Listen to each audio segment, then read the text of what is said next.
berapa? 5 lin Umar ajid kotin bakat, terus di tengah-tengah ada lin Umar. Suaranya tidak tertahan sempurna, tapi juga tidak mengalir lancar karena celahnya sedikit, ya. Ada celah tapi sedikit, ada furjah tapi sedikit. Jadi kalau huruf 28 ya, ajid kotin bakat ditambah lin Umar, 8 ditambah 5 berarti 13. Sisanya 15 ya. 15 masuk ke huruf rokhawah. Ya, kumpulan huruf apa? Khudh, ghitha, hawwa, fadda, syausun, zayya, sahin. Ya, udah hafal? Khudh, ghitha, hawwa, fadda, syausun, zayya, sahin. Ya, harus hafal. Diulang dari hamas. Fahassahu syakhsun sakat. Setengah dirap gitu caranya ngapalin. Azuma waznu qari'in di ghaddi jadda talaba. Ya. Terus sekarang sidah ajid kotin bakat, tengah-tengahnya tawasud lin Umar, rokhawah yang mengalir. Khudh ghitha hawdha fadda syausun zayya sahin. Hafal? Masih hafal? Ilmunya jangan diganti, ditambah saja. Khudh ghitha hawdha fadda syausun zayya sahin. Nah, jadi sudah bisa dipahami ya. Nanti kalau saya sebutkan satu huruf, misalnya huruf ain, hamas apa jahar? Jahar. Rokhawah, sidah apa tawasud? Tawasud. Itu langsung tek tek tek. Jadi satu huruf sifatnya paling tidak minimal kan sifatnya 5. Itu harus langsung tek tek. Nah, nggak boleh terlalu lama mikir karena 5 sifat. Padahal yang disuruh nebak 3 huruf kadang. Ya. Nulis belum nanti kalau ditambah sifat yang tidak berlawanan. Ya, gitu ya. Sekarang kita menambah huruf isti'la, huruf-huruf isti'la dan huruf-huruf istifal. Huruf isti'la dan huruf istifal itu berhubungan dengan keadaan atau posisi lidah ketika mengucapkannya. Berhubungan dengan posisi lidah. Jadi yang dibahas ini posisi lidah, pangkal lidahnya. Ya, apakah pangkal lidahnya naik? Apakah pangkal lidahnya turun? Kalau pangkal lidahnya terangkat naik namanya isti'la. Kalau pangkal lidahnya turun berarti kebalikannya istifal. Ya. Kenapa terangkat? Ya, karena untuk melemparkan suara ke langit-langit dulu, baru dikeluarkan. Jadi prosesnya untuk huruf-huruf isti'la itu, ya, ke pangkal lidah, dilempar dulu ke langit-langit mulut, ya. Dilempar dulu ke langit-langit mulut baru dikeluarkan, ya. Makanya hurufnya tebal, tafkhim atau tebal atau gemuk. Kalau huruf isti'la, huruf istifal, kebalikannya disebut huruf tipis. Huruf-huruf isti'la disebut huruf tebal, huruf-huruf istifal disebut huruf tipis. Huruf isti'la ada berapa? 7. Kalau secara bahasa isti'la itu artinya tinggi atau terangkat. Yang dimaksud ya meninggi ininya, meninggi pangkal lidahnya. Terangkat atau meninggi. Ya. Kho, kho, khusso, dautin, qil. Khusso, dautin, qil. Ya, terangkat semua. Ya. Nanti dirasakan bedanya huruf isti'la dan istifal. Saat mengucapkan huruf isti'la, lidah terasa kaku, tegang. Kontraksi ya. Kalau turun, kalau istifal, lidahnya itu santai, rileks, ya. Hurufnya berarti ada berapa, kalau 28 dikurang ya 21. Benar dihitung buat 21 benar apa? 1 2 3 4.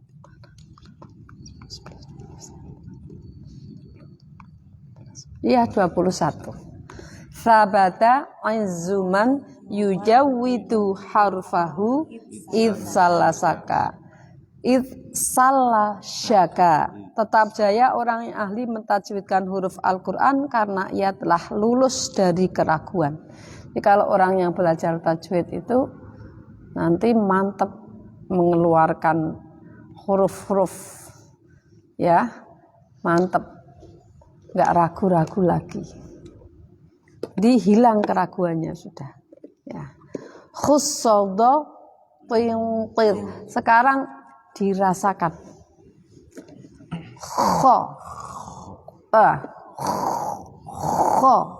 Terasa kaku ini, langit-langit lidah itu terasa kaku. Jadi ada kayak suaranya dilempar dulu ke langit-langit lidah, ke langit-langit mulut.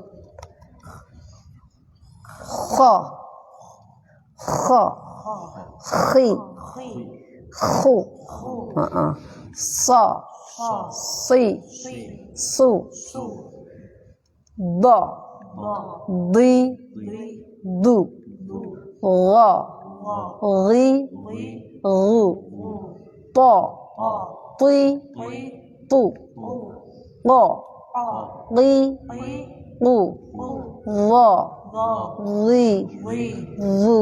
Nah, tadi dihayati enggak bahwa lidahnya itu terasa kaku, tegang, terus kayak ada suara-suara yang nempel ke langit-langit mulut, ada dihayati. Sekarang bandingkan dengan huruf-huruf yang tipis, huruf-huruf istifal. Pangkal lidahnya turun ya dari langit-langit, ya merendah, pangkal lidahnya merendah. Sabata, sabata izuman yujawidu harfahu id salasaka. Santai. Ada getaran-getaran di langit-langit mulut enggak? Enggak kan? Sabata izuman yujawidu harfahu id salasaka. Beda dan khusaldau tuyungkit. Langsung sininya ada getar gitu ya. Karena ada lemparan-lemparan suara sebelum dilempar keluar. Mampir dulu ke langit-langit mulut. Jadi ada kayak tegang-tegang gitu. Ya. Ada kesulitan, ada yang dimasalahkan. Nanti ada pengecualian. Huruf istifal tidak selamanya tipis. Disebut huruf isti'la itu tebal, huruf istifal itu tipis, tapi ada dua huruf. Ada dua huruf yang tidak selamanya tipis. Keadaannya kondisional. Kenapa tidak masuk ke isti'la? Karena dia kadang posisinya juga tipis. Kalau yang 7 khusaudah itu pasti lazimah, itu melekat. Posisi apapun dia keadaannya isti'la. Tapi yang ro dan lam itu kadang-kadang tipis, kadang-kadang tebal, kondisional. Karena kadang-kadang tipis maka tidak masuk ke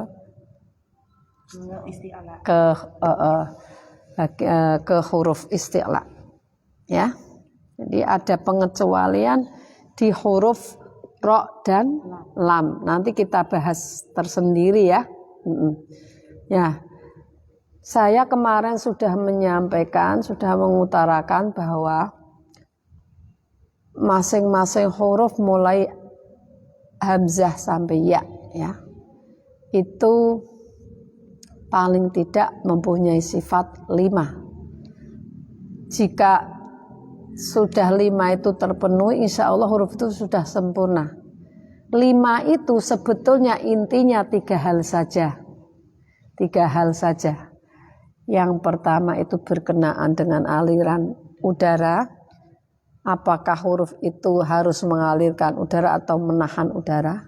Yang kedua, aliran suara. Apakah harus suaranya tertahan atau mengalir atau tengah-tengahnya? Yang ketiga, mengenai huruf tebal dan tipis. Lah nanti tebal tipis itu dibagi 4. Ya, kesimpulannya saya 4. Ada huruf tipis, ada huruf tebal, ada huruf sangat tebal, dan ada huruf bisa tipis, bisa tebal. Ya, itu perlu dipahami. Jadi sebetulnya di antara 5 sifat itu, pasangan yang 5, jahar hames, rokhawah, sidah, tawasud, isti'la, istifal, nanti idbaq, idlaq, ya, idbaq, infitah, terus idlaq, ismat, kan 5 pasang. Itu intinya cuma 3 sebetulnya. Udara, suara, tebal tipis. Cuma nanti tebal tipis ada 4 kriteria. Kriteria huruf tipis, kriteria huruf tebal, kriteria huruf sangat tebal, bisa tebal, bisa tipis. Ya. Ada 4. Ya, kita sekarang mau pindah ke huruf yang sangat tebal. Tadi kan dibilang tebal saja, tebal saja. Kita beralih ke sifat huruf idbaq infitah. Ya, kalau tobako itu saya pernah ngaji itu artinya mangkok, baskom atau mangkok. Cekungan tajam. Ya, mangkok itu kan ada cekungannya. Baskom itu ya, ada cekungannya. Cekungan tajam. Karena nanti huruf idbaq itu pangkal lidahnya naik, ujung lidahnya juga naik. Nah, terus kamu rasakan, kan begini bentuknya jadinya lidahnya. Nah, tengahnya dekok kan, ada cekungannya itu, makanya disebut idbaq. Asal katanya tobak. Terus idbaq artinya cekungan. Nah, gini bentuk lidahnya. Ini terangkat, yang ini terangkat, tengahnya ke bawah. Ya. So. Lah, suaranya memusat di tengah-tengahnya. So. So. Do. Po. Zo. Suaranya memusat di tengah-tengah, yang cekung itu. Tapi sebelum keluar, dia lempar dulu ke langit-langit. So, rasakan. Udah lidahnya tegang, bentuknya kayak mangkok. Habis itu dilempar ke langit-langit dulu, baru keluar. Prosesnya itu kayak gitu, makanya sangat tebal ya. Nah, tadi huruf isti'la kan ada 7. Sementara yang masuk ke idbaq 4. Ya. Berarti yang 3 kha, ghain, qaf itulah yang disebut huruf tebal. Tebal saja. Lah, itu huruf sangat tebal. Yang tipis huruf istifal. Sabata azuman yujawidu harfahu id salashaka. Tipis itu ya. Sebetulnya sabata azuman yujawidu harfa salah syaka itu nanti dikurangi 2. Yang lam ro, yang huruf bisa tebal bisa tipis. Bisa dipahami ya. Jadi huruf yang tipis itu sabata izuman yujawidu harfa salah syaka dikurangi lam ro. Terus huruf yang tebal kha ghain qaf. Huruf yang sangat tebal sod sama sod dot to zo. Yang bisa tebal bisa tipis lam ra gitu ya. Nanti bedanya kha ghain qaf dengan sod dot to zo. Kalau kha ghain qaf itu hanya isti'la saja, ujung lidahnya turun infitah. Kalau sod dot to zo dia isti'la juga tebak. Makanya bentuk lidahnya kayak mangkok karena pangkal lidahnya naik, ujung lidahnya juga naik. Jadi begini ya. Cara pengucapannya yang huruf tebal 3 kan, kha, ghain, qaf itu bedanya di kasroh. Ketika kasroh karena ujung lidahnya turun ke dasar mulut, ya kayak orang bengong itu,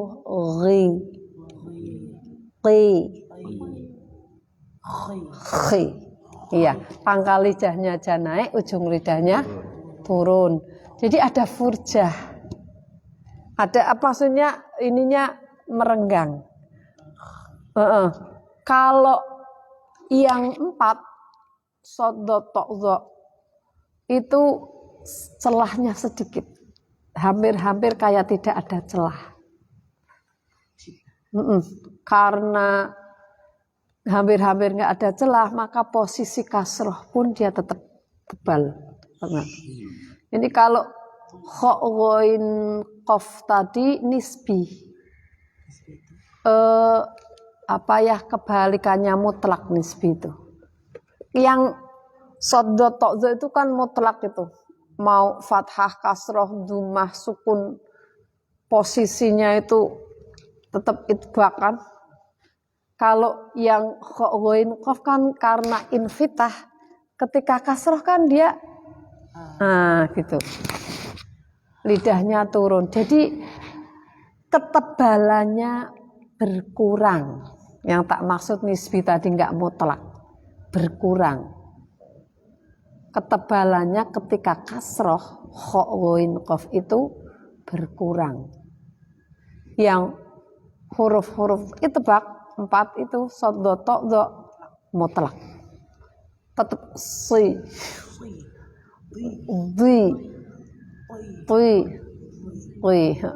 nanti kalau bisa punya kesempatan ke tanah suci, mendengarkan imam sholat itu sambil dibandingkan apakah ucapan-ucapan huruf-huruf yang saya keluarkan itu sudah kayak imamnya Mekah apa belum? Iya, jadi sholatnya itu lebih khusyuk gitu loh. Sambil metani ini huruf apa, ini huruf apa. Dot ya. Waladdo.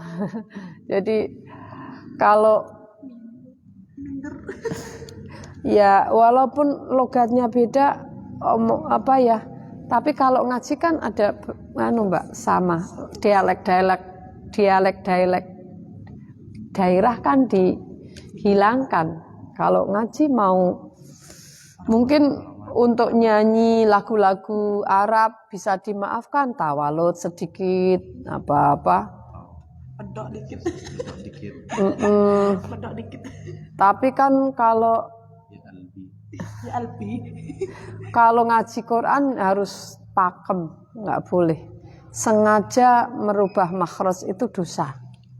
Dia harus nanti kan artinya jadi berubah terjemahnya kalau hurufnya beda, pengucapannya nggak sesuai dengan tulisannya, ya, nanti artinya beda ya. Kayak kemarin saya mau afala yang zuruna ilal ibili kaifa khuliqat. Khoknya dibaca ha, harusnya isti'la, dibaca istifal. Kalau khuliqat, bagaimana unta itu diciptakan? Apakah kamu tidak memperhatikan bagaimana unta itu diciptakan? Kalau khuliqat pakai hak itu artinya mencukur. Cukur. Apakah engkau tidak memperhatikan bagaimana unta itu dicukur? Dicukur. Jadi kan tidak sesuai konteks, tidak sesuai yang dimaksud terjemahnya Al-Quran.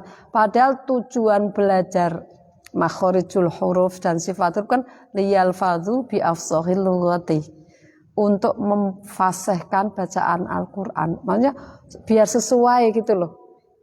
Sesuai huruf-hurufnya itu sesuai penerjemahan tadi. Nah itu soalnya meleset-meleset gara-gara lidahnya ini pangkalnya tidak naik. Harusnya kho kan naik, khuliqat.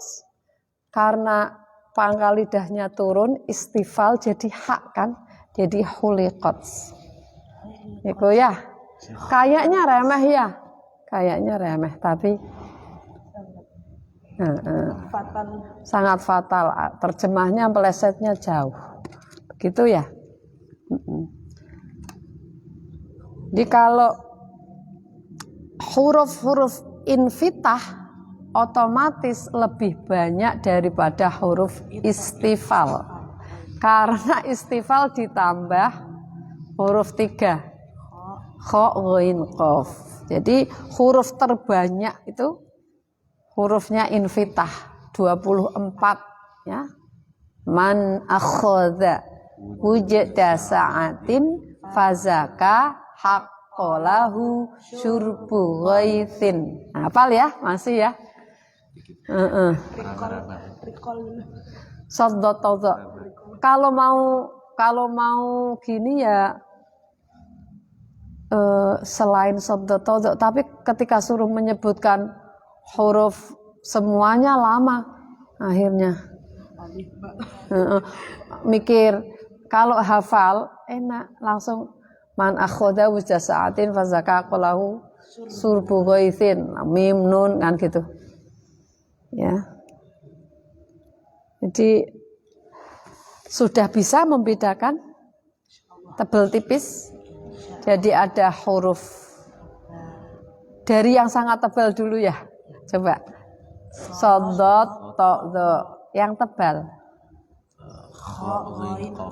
Yang tipis. Sabata izuman yujawidu harfahu. Sabata izuman yujawidu. Dikurangi ro ya. Iya, nanti dianu. Lah gini aja, tetap dihafalin karena ro dan lam ya masuk kriteria huruf tipis. Kenapa disebut huruf tipis? Karena kadang-kadang dibaca tipis walaupun kadang-kadang dibaca tebal. Hanya pengecualian. Kenapa ro dan lam itu tidak dimasukkan isti'la? Karena dia kadang-kadang juga dibaca tipis gitu loh. Kondisional. Ya, kondisional. Jadi enggak seterusnya dibaca tebal, enggak seterusnya dibaca tipis, makanya masuknya ke istifal. Cuma nanti ada pengecualian, gitu ya. Kalau ditanya bisa tipis bisa tebal, hurufnya ada 2, lam dan ro. Jadi kalau disebutkan, suruh menyebutkan huruf tipis, lam dan ro juga ikut istifal. Nanti ketika suruh menyebutkan huruf tebal, kho, ghain, qaf. Sangat tebal, shaddad, ta'dha. Ya, selesai. Paling tidak setiap ada huruf 3 kriteria itu sudah terpenuhi, udah termasuk fasih. termasuk fasih. Nah,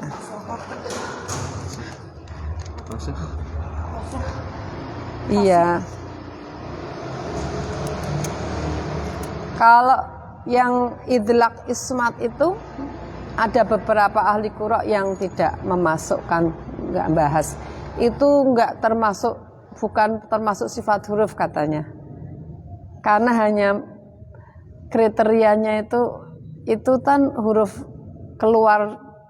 keluarnya mudah apa gampang itu nggak masuk sifat huruf. Gini loh, misalnya ada pengucapan huruf itu kurang jahar, maksudnya berarti udaranya kurang tertahan, atau itu kurang rokhawah, kurang ngalir, misalnya maghdubi bukan maudhubi gitu ya, kurang istiqla, tapi nggak ada istilah kurang ismat atau kurang itlaq. Enggak, sebetulnya itu berkaitan dengan pengajaran bahasa Arab saja. Misalnya rubai mujarrad gitu-gitu. Apa ya? Kaitannya dengan susunan kata di pengajaran bahasa Arab yang idlaq dan ismat itu. Ya. Imam Syatibi itu enggak membahas idlaq ismat, beliau malah membahasnya ghunnah dan khofa. Ghunnah dan khofa. Ghunnah itu di huruf nun dan mim ya. Kalau khofa di huruf ha. Ha itu cenderung melemah gitu loh. Kalau enggak kehati-hatian ketika mengucapkan huruf ha. Imam Syatibi. Tapi Imam Jazari itu yang ada bukunya itu bahasnya 17 sifatnya itu dimasukkan idlaq sama ismat. Makanya ya kita belajar ini. Kalau imam-imam yang lain ada yang enggak membahas sifat apa ini? Idlaq ismat, alasannya itu kan berkenaan dengan pengajaran bahasa Arab, bukan sifat huruf gitu. Jadi enggak terlalu dibahas.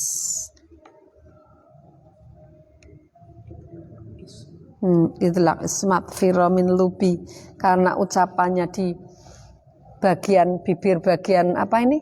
Mulut bagian depan. Jadi ucapannya dianggap mudah, firamin lubi kan gampang. Nah, selain firamin lubi itu juzaghusya sakhitin sidiqatan idwa'duhu yahudduka. Itu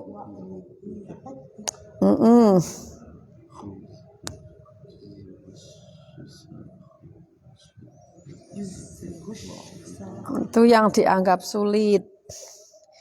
Semalam saya menyinggung huruf waw, Mbak ya.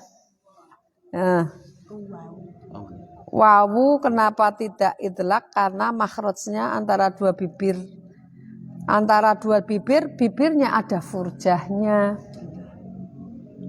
Dari tasodumnya itu enggak sampai, enggak sempurna. Bibirnya jadi untuk mengeluarkan tuh karena enggak nempel, ada furjah itu agak lama, harus ada proses monyong dulu. Wah, jadi masuklah ke kelompok huruf ismat. Dianggap susah karena proses keluarnya itu enggak semudah yang firamin lubi. Firamin lubi kan dua sisi makhrajnya tasodum nempel, fa gigi atas ya, ujung gigi atas dengan perut bibir dalam bagian bawah, fa bibir bawah bagian dalam perut bibir istilah fa. Tasodum kan nempel kan fa, walaupun furjahnya jelas banyak. Itu huruf-huruf hamas kan furjahnya banyak. fa sampai anginnya lancar. Anginnya lancar, suaranya juga lancar ya. Fa. Adakah firomin lubi itu yang ini ya?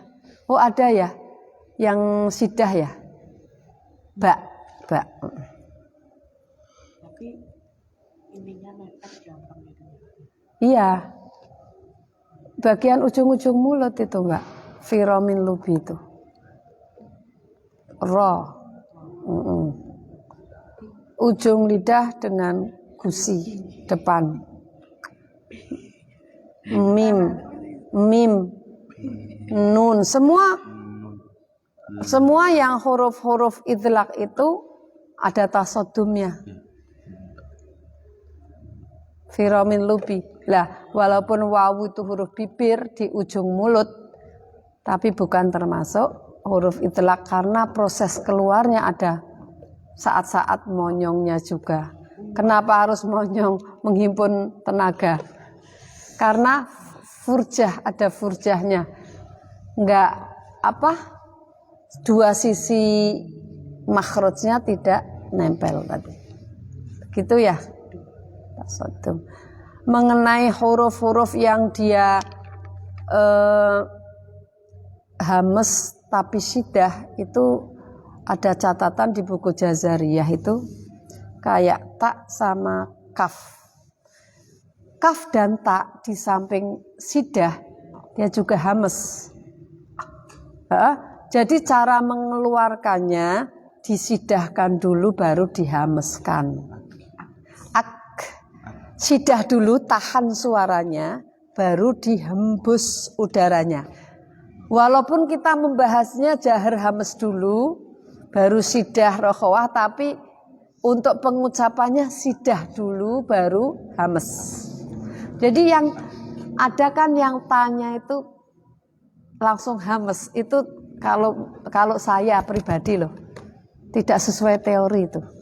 Tats langsung itu. Tadi itu loh. Ya. Kalau menurut teori di Jazariyah itu ditahan dulu kasabat. Jadi kasabat sidah dulu baru hames. Kalau sukun kan gampang ya biar udah terus hames. Kalau ada kadang tuh yang berharokat tadi itu tuh itu lah itu tuh. Kan itu kan sifat lazimah. Sifat lazimah kan sifat yang melekat kapanpun. Ketika berharokat maupun ketika sukun. Sukun itu enggak berharokat loh. Harokat itu sebenarnya kan 3 itu. Fathah, kasroh, dumah. Nah nanti fathah double, fathah tain. Kalau sukun itu kan makhrajnya diem. Enggak bergerak. Jadi harokat artinya kan bergerak. Kalau sukun itu kan tasodum terus diem. Bertemu dua sisi huruf. Ya, dua sisi makhrajul huruf terus diem. Nah. Yang harokat itu ya yang fathah kasroh dumah itu. Harokat bergerak kan? Iya.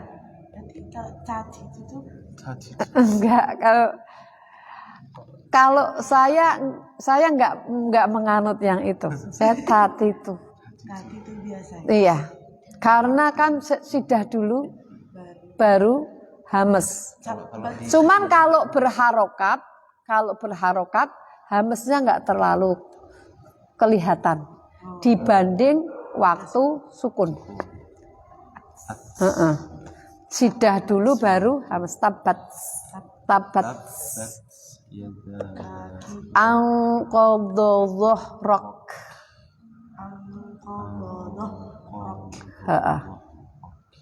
Kalau dibalik kan sulit. Udaranya dialirkan dulu baru ditahan kan sulit. Kasabat kan sulit kasabat. Hadis. Iya. Jadi pakai tak. Kayak hadis. Dari yang dibahas 2 malam ini ada timbul pertanyaan atau itu dah kan, karena tak itu banyak yang maksudnya adalah yang bacanya Kehamasan. saya sampai kayak cing. Iya. saya baca buku yang enggak tak bawa ya, Makhorijul Huruf Wasifatuha yang dari sana itu, yang dari Surabaya itu. Katanya kalau orang Turki yang apa ya, yang hamesnya itu kelihatan banget. Jadi saya mengacu ke itu, ke buku Jazariyah. Karena dialek ya. Mengacu ke buku Jazariyah, jadi sidahnya dulu baru hames. An-amca. Sering itu dulu. Jadi an-amca. An'amta 'alaihim Jadi ghairil C. Kalau an-amca. Tabbat yada Abi Lahabin wa tab. Yang paling sering itu an-amta, kan Fatihah ya. An-amta. An-amca. An'amta 'alaihim. Iya. Iya banyak di banyak. Sering Aku dulu juga gitu pas baru-baru. ngikutin. Terlalu iya karena orang-orang tuh banyak Tapi kan akhirnya ucapan itu harus ilmukan dulu, diilmoni kalau orang Jawa. Jadi tanggung jawab enggak dengan yang diucapkan itu. Siraqal ladzina an'amta. hamasnya itu waktu sukun. Aja. Yang kelihatan. Yang kelihatan lebih kelihatan. Sebetulnya ketika berharokat juga ada hamesnya, cuman enggak terlalu kelihatan. Aja kan terlalu kelihatan. Itu terlalu cal. An'amta. Sumbering. Hanamca. Iya masih ya kedengeran ya. Caci Puasa kayak wah betul itu. Kalian di sini dengernya Yang udah belajar ya. Gitu ya. caci. Tapi kalau MTQ itu jadinya kopi apa jali? Kalau ada yang sampai Enggak terlalu dibahas sih. Kalau yang terlalu dibahas itu takrirnya gitu. kebacaan. Kalau yang Siro. tapi saya juga jarang mendengar sih yang taknya sampai rata-rata kan qori'ah itu juga sudah makhorijul hurufnya sudah belajar ya. Jadi enggak sampai yang taknya dihameskan sampai C kayak Sering tapi sering denger aja. iya. Ya masalahnya fatal tuh yang Fatihah aja. Fatihah loh. Udah rukun kau nih. Udah kayak khusyuk gitu lihat. An'amta waduh piye iki. Ihdinas siratal mustaqim. Siratal ladzina an'amta 'alaihim. Kayak agak tenang ya. Tadi gimana? Waduh. Gimana nih? Masalah Fatihah ini kayak rukun gitu ya. Kalau surat pendek gitu ya kayak gitu bisa. Sapu baju masih kayak adalah sunnah, kita anggap sunnah. Iya. Sunnah aja. Kalau ada salah waktu di ini kalau jadi makmum Ya udah sunnah aja. Pas yang Fatihah. Agak gimana nih ya? Agak panik. Ya. Kalau mengucapkan huruf-huruf isti'la itu bukan berarti bibirnya maju. Yang dibahas isti'la itbaq itu kan posisi lidah, bukan posisi bibir. Yang naik rendah atau maksudnya kalau itbaq itu kan yang naik juga bibirnya, lidahnya kan, pangkal lidah dan ujung lidah.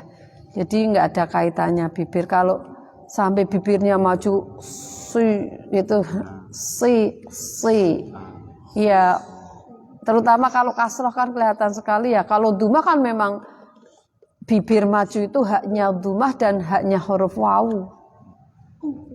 Wi kan karena untuk bersuara wawu itu kan harus maju dulu Mbak. Kan ya Mas ya, celahnya itu kan karena ada furjahnya itu kan wi. Kalau nanti keliru fa kalau terlalu wi kayak vi jadi. Yang wi Nyenggolnya gigi nih. Wi.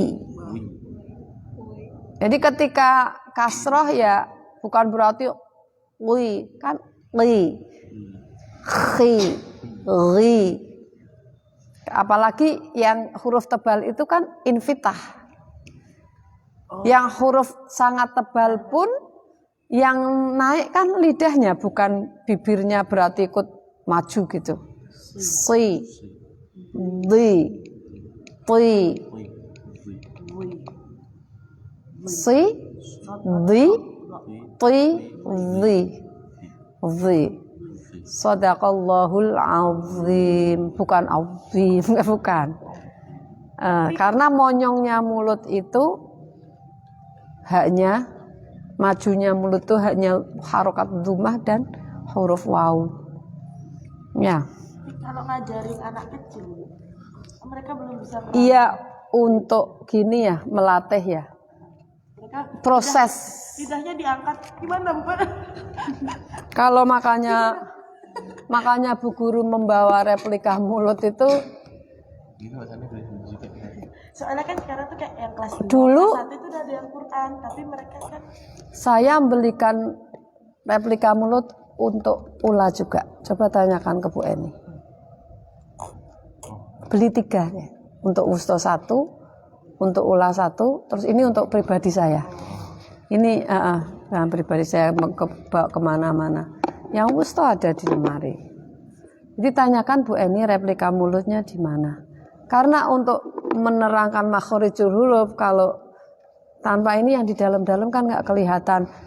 Misalnya bilang pangkal lidah, anak kecil pangkal lidah itu sebelah mana kan nggak tahu. Ya. Ini pangkal juga ini. Terus misalnya apa gurunya harus buka sampai ini loh kan, sulit kan. Makanya saya pakai replika mulut. Iya.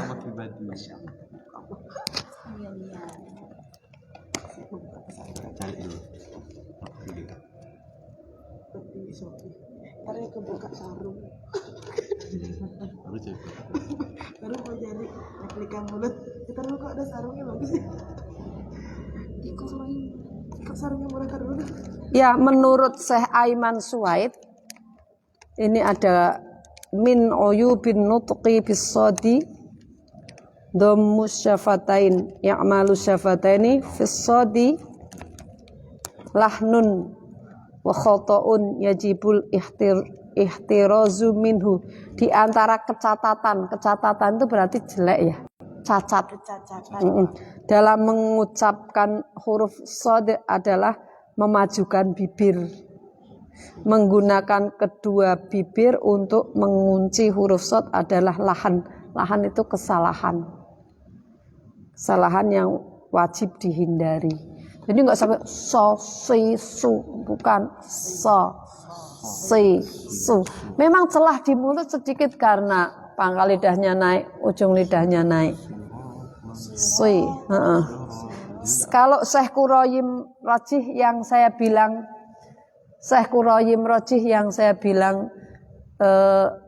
direkomendasi mirip.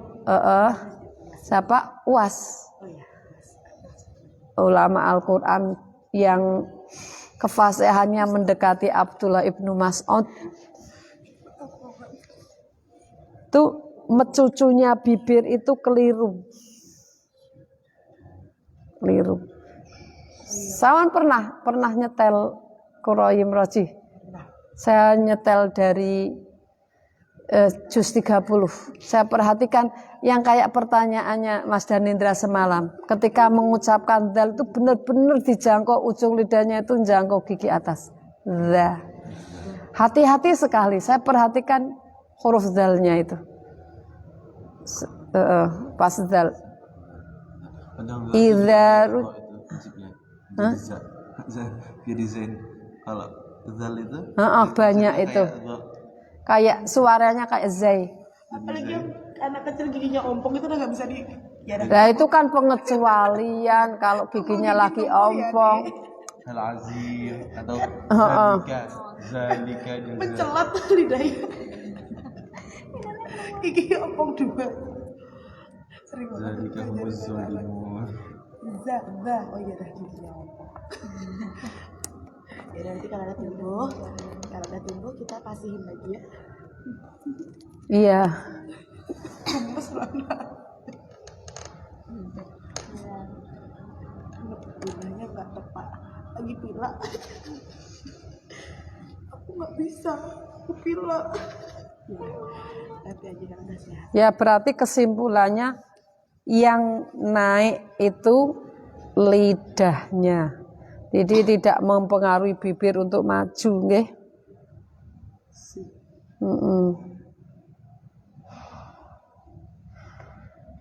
Salah memonyongkan bibir, ya, sebab tidak ada kaitannya dengan makhraj bibir secara definitif, ya. Tafkhim adalah simanun yadkhulu alal harfi fayam tali ulfamu bisodah, suara tebal yang masuk pada huruf sehingga memenuhi mulut dengan gemanya bibir. Monyong itu haknya wawu dan harokat dhammah. Jadi walaupun ketebalannya mutlak, yang huruf itbaq itu tidak perlu memonyongkan bibir sampai maju, sampai kayak dhammah semua. Saya pernah ditegur itu pas penataran Yuri MTQ. Kebetulan dari Jakarta kan yang menyampaikan. Saya mau itu ismam katanya. Bibir maju itu berarti bagian dari ismam. Jadi tidak perlu kalau huruf-huruf isti'la itu ketika kasroh juga mencucu gitu. Karena nggak ada hubungannya dengan bibir, yang ada hubungannya dengan lidah gitu. Kaitannya dengan posisi lidah ketika mengucapkan huruf-huruf isti'la dan itbaq. Tuh ya. Nah, nanti kalau kita sudah selesai membahas sifat huruf semuanya, kita membahas per huruf. Per huruf, jadi posisi yang benar itu seperti apa, letaknya dua sisi makhraj yang ketemu itu yang benar itu sebelah mana, mulai aba, tasa sampai ya. Ya, insya Allah. Kita kan ini malam ini sudah selesai sifat huruf berlawanan, lahal didun. Besok minggu depan hari Rabu Kamis kita bahas laisa lahal didun. Jadi sifat huruf yang tidak berlawanan. Jadi kan hanya tertentu, huruf tertentu. Tidak semua huruf 28 itu punya sifat laisa lahal didun kan? Paling tidak kan 5 itu, 5 pasang, 5 yang kebalikan. Jahar lawan hames, rokhawah lawan sidah, tengahnya ada tawasud, terus isti'la lawan istifal, itbaq lawan infitah, itlaq lawan ismat. Itu. Jadi satu huruf punya sifat 5. Ya. Kita sudahi dulu insya Allah. Nanti kalau ada pertanyaan lagi di rumah, kok saya ngangen-ngangen kok begini, kok misalnya apa ya, bisa didiskusikan lagi. Kita tutup dengan bacaan istighfar. Ya, alhamdulillah istighfar doa kafaratul majlis. Alhamdulillahirabbil alamin. Astaghfirullahalazim. Subhanakallahumma wa bihamdika asyhadu an la ilaha illa anta astaghfiruka wa atubu ilaik.